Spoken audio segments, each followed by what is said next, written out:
Whose murder? Marelmar. Proceed. He had been working on a device. Define it. He called it his heart. It was a prototype. Purpose? To corrupt the fire of souls. To turn the flame from white to green. To render it unusable to the forge of the industry. Motive? To kill your master.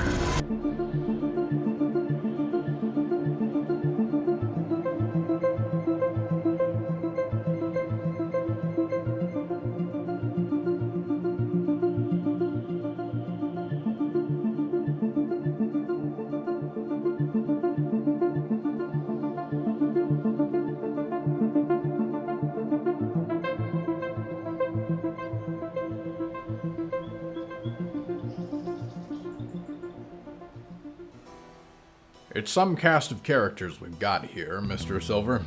I'll say that much, said Mr. Spade.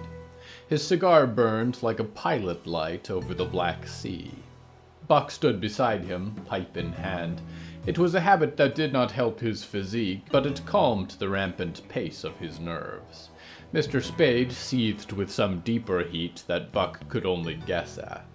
They were interrupted only occasionally by the routine call and flash of the night watchman's lantern patrolling the decks. I've noticed some unusual personalities in our fellow passengers, certainly, said Buck, and leaned on the rail. The cargo ship churned forward into the dark ocean. Care to compare notes? I'll humor you, said Mr. Spade. The fellow with the boot on his head strikes me as dangerous, said Buck. Humble he may be in attire, but he commands looks, personal space from the other guests, like royalty. They try not to talk about him when they know he's looking, though, so there's controversy about him. What you're missing about the humble boot could be found in the Liberty City newspaper a few weeks ago, said Dashiell. He just went up against the Count in a bid for King of America. He almost won. The people with the swords are on guard at all times, said Buck. I figure they're either protecting someone valuable in their group, someone in danger, or they're looking for someone. Most of the other passengers are at least enjoying the voyage. These ones are on a mission. That would be St. Loris and her Knights of New England, said Dashiell. Some weird apocalypse cult turned prayer warriors. New Hampshire, I think. They're monster hunters. I know the type, said Buck. I wish I could speculate about the Duchess of Bolt Castle, but I haven't caught a glimpse of her since the boarding line. I'd be interested to speak with our mysterious benefactor. I don't have much on her either, said Dashiell. Bolt Castle is a fortress on the water in upstate New York. Apparently it's been home to an isolated group of survivors. Not sure where her fortune came from or why she's bound for Europe. Someone is pretending to be Valerie Maidstone, Buck continued. It's not a bad likeness if you've never met her. Valerie is the mayor of Scout City these days, but I suppose that's not common knowledge down here. If they've heard of Scout City, it's from your own schlocky paperbacks, said Mr. Spade. I never met Valerie myself, but obviously the Stone Maids. Her music was a rallying cry. You were part of the Stone Maids, said Buck, fighting the corporation that bought the world. How noble. I did my part, said Dashiell. Of course, Valerie isn't the only name I remember from those days. You've chosen some world-class crooks to travel with, Mr. Silver. It casts you in a bad light. You take issue with my companions, said Buck, and breathed of his pipe. What do you make of them? I see Marco Torres, former chief of security for Botco's former marketing mogul, Lady Ethel Mallory. The scars tell me he starts fights without knowing if he can finish them. Brooklyn Williams was Mallory's personal assistant, and would have overseen every Dreamcast advertising blast, every PR statement, every heinous point in the propaganda schedule for the last year of Lady Ethel's work. She's worried about this trip in a different way than most of us. I'd suspect because Botco intelligence knows just how difficult these seas are to travel. I don't understand the public displays of affection. Mr. Torres had his arm around both of you at dinner. Either he's a touchy guy or you're all involved. My relationship with Mr. Torres is accommodating, said Buck and tapped his cane. He glanced over to the square-jawed Mr. Spade. We have more in common than you might think. We've grown close. But I still have the freedom to explore other mysteries as I see fit. If you're coming on to me, Mr. Silver, you should know I don't mingle with my suspects, said Dashiell, and took a long draught of his cigar. And what is it exactly that you suspect me of? Said Buck. I suspect everyone on this ship, Mr. Silver, said Mr. Spade. We've got a captain who's been the sole survivor of 3 shipwrecks, an exiled king, a fanatic monster slayer and her cronies, a faux rock star, a mystery duchess, and a world-famous detective who's schmoozing with 2 of the worst corporation in history's ex-executives. This is an old wooden barn with a great insurance policy waiting for a match. If we're only judging by our histories, then I'd hardly be classified as a detective, said Mr. Silver. I spent most of my life as a lackey for one wilderness tyrant after the other. It took a new environment, new people to show me a world where love meant something, where you could define your own shape, where I could be respected for my smarts instead of tread on for my weakness. What you're missing from Marco is that every one of those scars he got by throwing himself between me and danger. What you miss with Brooklyn is that there wouldn't be any books or money in my line of work without her business know-how, and I would have been done after my first case. We may have come from ugly places, Mr. Spade, but I hold out for a little good yet. Optimism's a dangerous thing in this line of work, said Mr. Spade. You say that, said Mr. Silver, and yet here you are, crossing half the world for a little hearsay about your daughter. I said it was dangerous, said Mr. Spade. Not that I wasn't guilty of it. No. You keep your hopes, Mr. Silver, and I'll keep mine. And if you're smart, you'll stay off the deck at night. There's a storm brewing on this ship. They might need our services before we reach Europe. You haven't noticed, said Buck, and tapped his pipe of ash and put it away. The night watchman hasn't called or shined since our conversation began. I think it's already started.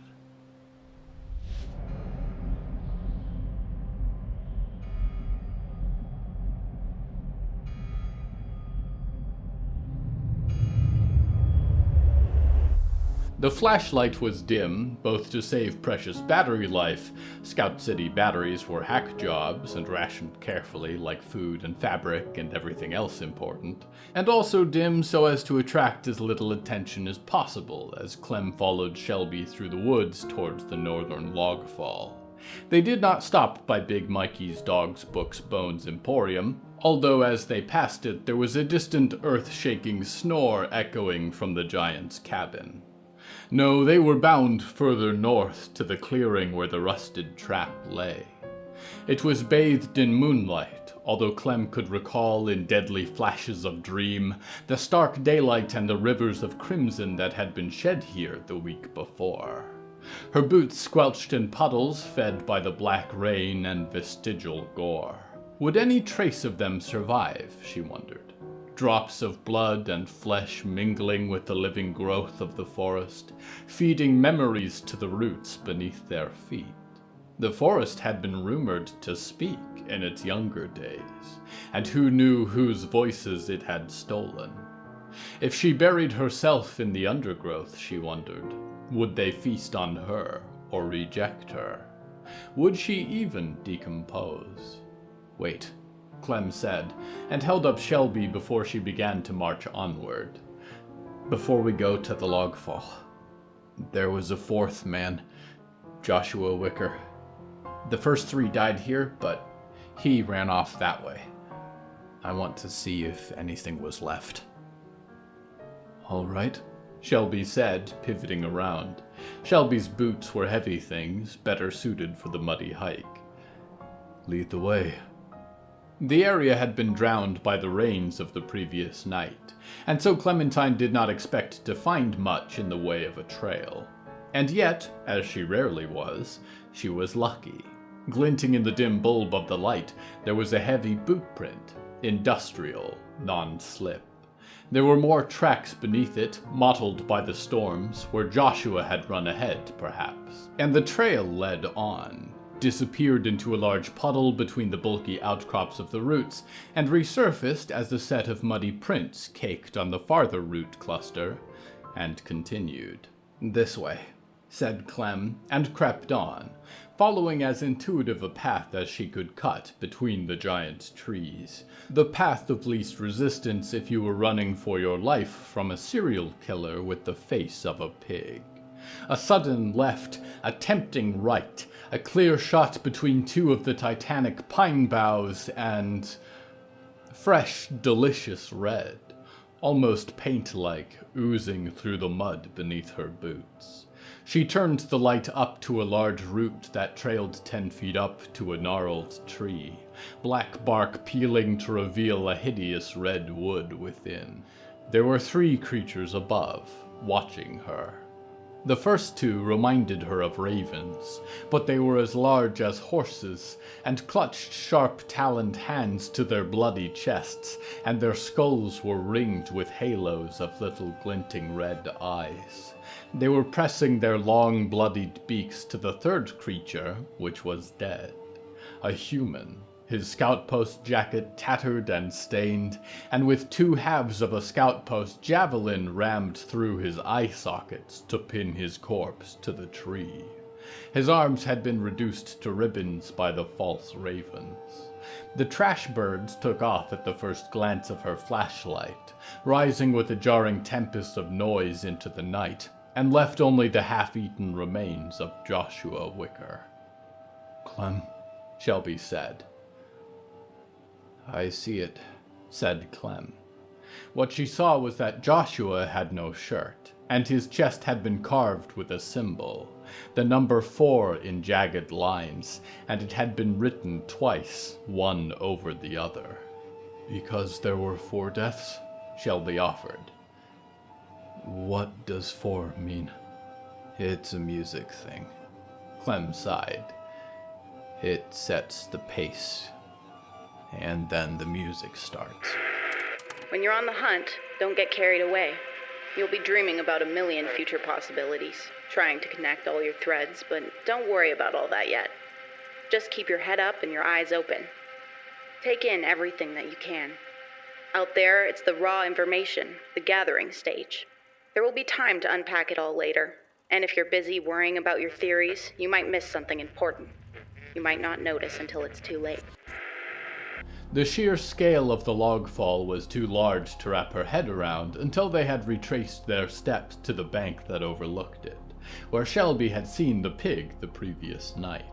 It was a dark canyon in the forest, at least 100 feet deep, a pit where the rising network of roots had been eaten away by the bark beetles during the last great infestation, and left an open sore in the forest. It was filled with dead pines, hundreds of feet tall, jutting up into the air and laid across each other like a nest of needles. One such needle formed a bridge into the decayed labyrinth, and Clem's boots squeaked on the bark with each step. Shelby led the way this time, calm and still as the grave. She was almost a shadow in her big dark coat, hair a deathly shroud, and she was a stranger to Clem in that moment, as she sometimes was on the case. Adorably shy, secretly warm Shelby was gone, and cold sentinel Shelby remained, pacing steadily deeper into the darkness with the vigilance of an eternal hunter. If we get lost and die in here, it better have been worth it, said Clem. Beneath the log that they walked on, there were more logs, and huge dead branches, and dangerous shadows that plummeted to much deeper depths.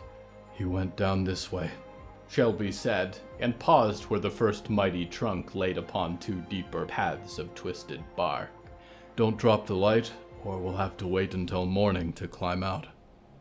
The trunk creaked under the weight of their boots as they walked down its slope, and Clem looped the strap of her flashlight around her wrist just to be safe. And then they were so deep that they began to lose the night sky to a vaulted roof of gargantuan tree trunks and reaching branches. It was not that she doubted what Shelby had seen, but she was relieved when a few layers down, there was a sign that there was something down here besides hallucinatory murder swine. An opening hacked through a wall of roots to form a roughly square doorway into deeper darkness. Shelby was right. Someone had been down here, indeed. Shelby paused only once to give her a look, and Clem returned it.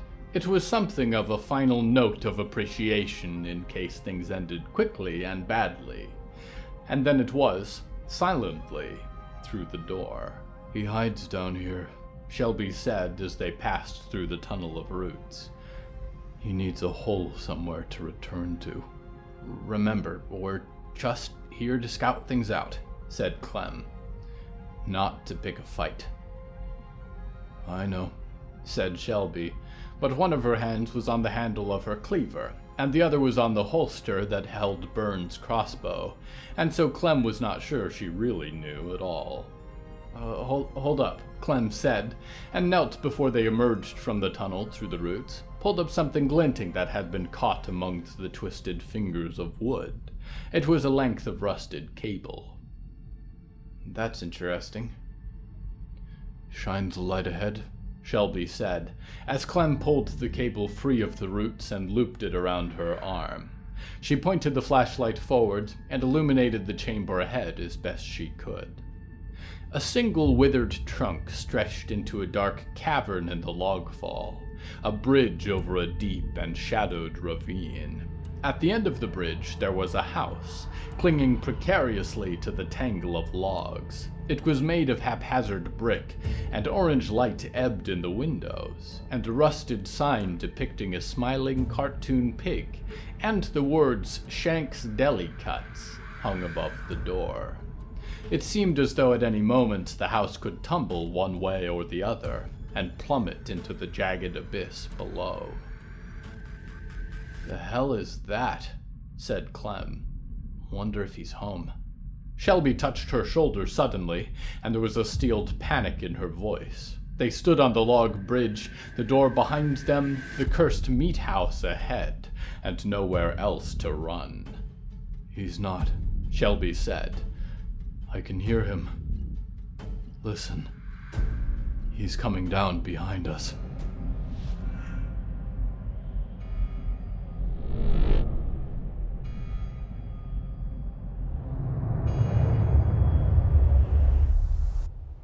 Cole Kane ignored the chill that the night had taken on in the absence of the rain.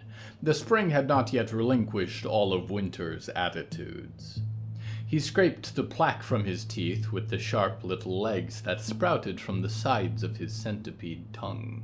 He did not work without a flashlight intentionally. It was just that he saw better in the darkness year by year, and the lights made Oswin whine and complain, and Ignatius could provide any illumination that they required. Frankly, it was Ignatius that he'd wanted to spend this patrol with, and Oswin had more or less invited themselves. He was happy enough not to have Heather lumbering along, or his father bickering. Ignatius, Cole said, walking alongside the man who wore his deputy's scout post jacket, yes, but also a black hood that was not to spec. You're all read up on ghosts and spirits and wizardly shit, right? That was my vocation during my study at Downing Hill, said Ignatius, slicker than a duck's back in an oil spill. What, you want to hear campfire stories? How likely is it that the instrumentalist is really back? Cole said. in the flesh, or in the ghost, or whatever. I didn't know you believed in ghosts, said Oswin from behind them. Cole had almost forgotten they were there. I believe in what I see, said Cole. And the last time I saw a ghost, I was a kid, and I don't know how much of that was even real. Ghosts were so rarely encountered throughout all of human history that they were thought to be a myth, said Ignatius, stepping with one sharp boot after another through the tangle of black vines that lined the clearings between great trunks.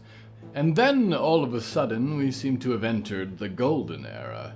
So many sightings, reportedly, from people I've spoken to, in the years following the rains. Not sure what it was about them that caused spirits to flourish so. But lately I hear less and less. What causes a spirit to stick is a question many have wondered, and few have answered. But I have it on good authority that the instrumentalist was one who knew how. Yes, I'd be surprised if he went quietly into that grand old dark. Well, said Cole, and felt for his baton and its lined silver bands. At least we come prepared. It was, to his shame, Oswin that noticed it first, and they stared up at something 20 feet up in the pine boughs. Once he caught sight of it, he froze too. Ignatius? A little light, he said. The officer of the stumps provided, and drew a circle of fire in the air with his hands, and his eyes and hands burned with orange light. The circle illuminated a body. It dripped with fresh crimson, and was naked as a Vitruvian man. 5 lines of rusted silver cable ran through the trees, twisted through the branches, before forming 5 evenly spaced lines that ran through the night air, and ran through the corpse bent into a grotesque shape. The lowest one punctured an ankle, and the next the other. The middle a silver bolt that stabbed through both thighs, the next ran through his bent spine and a palm, and the last the other. He was a musical note, skewered on his own lines. So much for a quiet patrol, grunted Ignatius, bringing the circle of flame closer to illuminate the glistening corpse. So much for a quiet case, said Cole. Oswin, you recognize who that is? I do, said Oswin, and a black tear stained the white shroud that covered their face. Poor Mr. Greenstreet. Poor Mr. Greenstreet. And then there's a matter of the industry. This was always going to be necessary, you see. I knew as soon as I began tinkering with the economy of souls that they were going to try and silence me forever. I was so afraid of that happening. I had it taken care of, clearly. When I wake, not only will we have the element of surprise, but when I strike, the message will be undeniable. There's nothing they can do to me that I cannot come back from.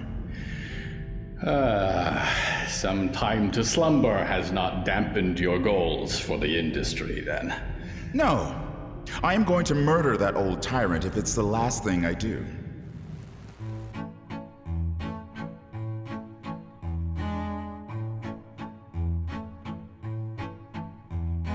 The voice of the Auditor is Jimmy Yamaguchi. You may know him from games like Smite or King's Hunt, or podcasts like The Siltverses.